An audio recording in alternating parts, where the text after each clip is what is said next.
My name is Atebo Deborah Norah. I come from Iruko parish, Ujumai village, Kadungulu sub-county in Serere District.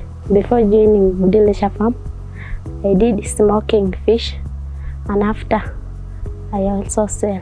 It is somehow okay. I buy in Kadungulu there, then I sell in Mkedia, and sometimes I sell in Suroti. I had a challenge of poor transport and poor communication. Me and someone I want to sell my fish. I got to know Gudie Leisure Farm through my parish chief in aquaculture, and I've learned how to feed their fish, how to dig a pond, and how to knitting.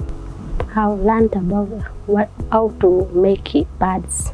My commitment is, after the training, I'm going to train the other 100 people. I'm also going to start my fish farm.